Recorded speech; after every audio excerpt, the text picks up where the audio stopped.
odayaasha waxgaradka iyo ismada ku dhaqan gobolka Sool ayaa soo dhaweeyay musharax xildhibaan Fayse Cartan oo u sharaxan xildhibaanada baarlamaanka Soomaaliya.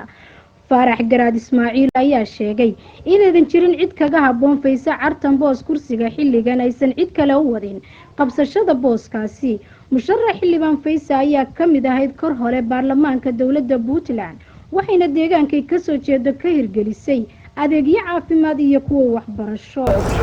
Bismillahir Rahmanir Rahim. Halkan baan odayaal baa halka isugu yimi. Odayaasha isugu yimi ayaa ka talinta dadka iyo maqaan ku yiraahdaa nidaamka doorasho ee wadanka ka jira. Baa odayaashu isugu yimaadeen ama hal iyo laba ha u kulmeen ama koox ha u kulmeen. wadarna waa la isugu iman doonaa annagu haddaanu nahay beesha jaamacsiyaad odayaasheeda Fayse waa gabadh la yaqaano iyada iyo ardaaga ay ka dhalatayba dadkii talahayeenka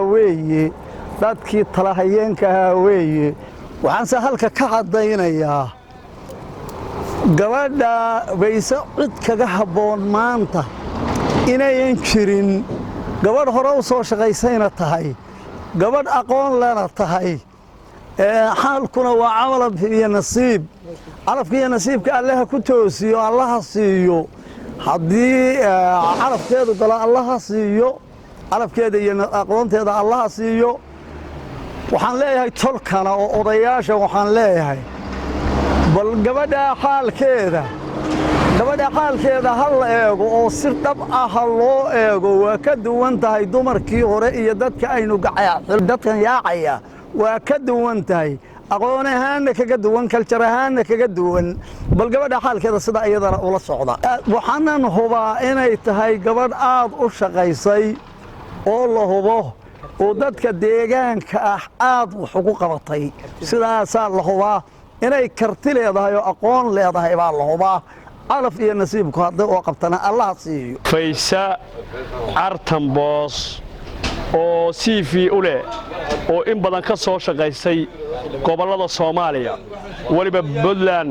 xildhibaan CV hore oo wax qabadkeedii in badan farabadnaa oo wax qabadkeedii badnaa aanu aragnay waxaanu jeclaan lahayn haddaanu nahay beesha jaamacsiyaad waliba waxaan u sheegayaa beesha jaamacsiyaad inay igu taageeraan gabadha Fayse oo deegaanka wax badan ka qabatay wax badanna aan uga soo joognay haddana qurba jooga oo rabta inay dalka iyo dadka wax u qabato oo wixii hore ay ka tagtay in ay dhammaystirto qabayo ninkeeda dhammaystiraa Soomaalidu ku mahmahdaa Puntland waan ogeyn waxa ay nooga qabatay Puntland aad bay uga shaqaysay beesha jaamacsiyaad waliba marka la yiraahdo beesha dhulbahanta weyne aad bay gabadha Fayse uga shaqaysay wax qabadkeediina aad buu u badnaa hadda halkan ragga ay dhinac fadhiya waa beesha waxaanu isku raacsanahay oo aanu ku midownay haddaanu nahay beesha anigoo mas'uulkeedii saraa waxaanu ku midoobnay Garaad Faarax Garaad Ismaaciil anigoo waxaanu ku midaysanahay beeshaas in aanu gabadhaas siino gabadha Fayse in la siiyo oo aanu ku raacnay haddaanu nahay uqaasha culimada diinka waxgaradka nin gurboodka beesha waxaanu go'aaminay gabadha Fayse inaanu siino oo dalka waliba u soo noqotay oo waxyaalo badan hadda qabanayso naga ballan qaaday inay qabato waxyaalo fara badan waxaan halka ka sii sheegayaa inaana garanayn Fayse maanta cid lala tartansiyo oo wiil iyo gabar toona Bismillahir Rahmanir Rahim anigoo Cabdisaaq Faarax Ducaale waxaan soo dhaweynayaa musharax xildhibaan Fayse Cartan boos gabadhaas oo hore tijaabiyay hore ahayd xildhibaan ka tirsan Puntland muddo yar oo kooban baa ahayd xildhibaan ka tirsan Puntland waa qof hawlkara waa qof muhiima waa qof dalka iyo dalkaba wax ku soo celin karaya waxaana wareeriyay dad xildhibaana oo aantan meesha geyno aan dib u arag baan wareeriyay hadii alla ba ku reeyay gabadhaas waa gabadh muhiima waa boos ku habboon tahay hore muddadii koobnayd ee Puntland joogtay xaq qabatay MCH badan bay ka dhistay gobolada iyo deegaanadan Sool iyo Sanaag iyo Caynba ka dhistay waa qof muhiima Faysal Cartan Boos wadakii soo tani jiray wadad magac leh wadad la garanayo waxaan leenahay dadka cuqaasha wax soo doortay ee dadka meesha joogay simada waxaan leenahay annagu haddaan shacabkiin nahay in badan baan eegaynay dad aan u qalmin oo aan talo goyn baan dhoo jirnay ugu dhibteen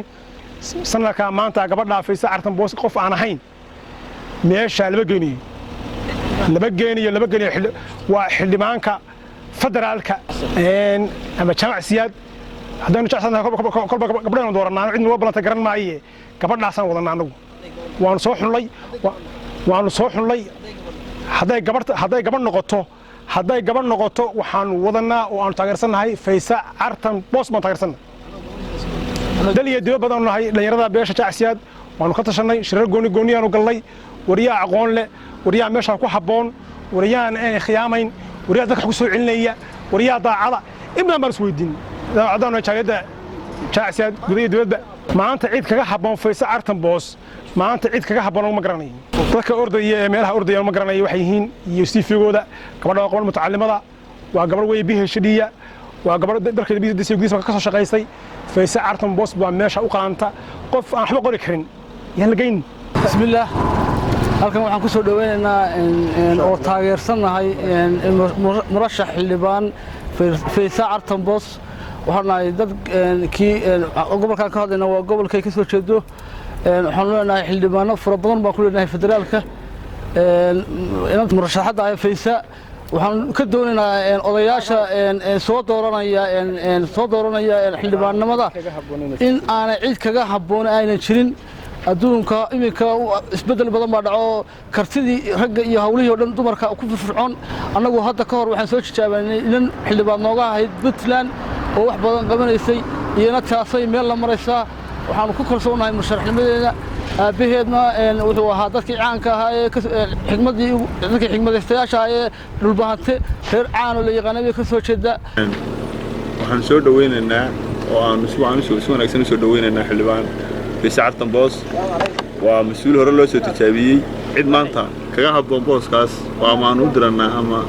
aanu ku tumanaa aqoonteeda oo aan yada ahayn ma jirto waan soo dhaweynaynaa haddaan nahay bulshada ku nool gobolka Sool gaar ahaan beesha Shaacsiyaad ee ku matalaysa meesha iyadaanu dirsanaa iyadana matalaysa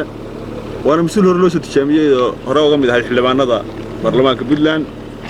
saasay nagu matalaysaa inay Shaacsiyaadna wax badan ka qabatay haddaan nahay ergooyinka beesha Shaacsiyaad iyada cid aan ahayn ama dirsanana ama aanu kuba aaminayna booska xildhibaannimada waxaan soo dhaweynaynaa xildhibaanada baarlamaanka Soomaaliya Faysal Cartan Boos hawlkarnimadeeda iyo ka shaqaynteedii hore dhanka dawladda Puntland maamul goboleedka Puntland iyo waxqabadkeedii bulshada waxaan leenahay guuleysho Faysal Cartan Boos waxaan u rajaynayaa maamul Faysal Cartan Boos inay ku guuleysato booska ay iminka doonayso ee ah xildhibaan baarlamaanka Soomaaliya iyadoo ah qof hore loogu soo tijaabiyay shaqadan dawladnimada waxaan leenahay ku guuleyso annaguna waxaanu nahay dadku garab taagan anoo dhalinyarada heer la socdo afkooda ku hadlaya xildhibaanada Faysal Cartan Boos oo xildhibaannimada ku wacan oo kuna soo bixi karta horena wax soo qabatay waa yaarignimada u leh waayo qofka hadduu soo sharaxay wuxuu waa yaarignimo u leeyahay weeyaan kawri gabadha xilli aad iyo aad u weyn bay khaasaa waan ku taageersanahay haddaan heer la socdo dhalinyarada afkooda ku hadlay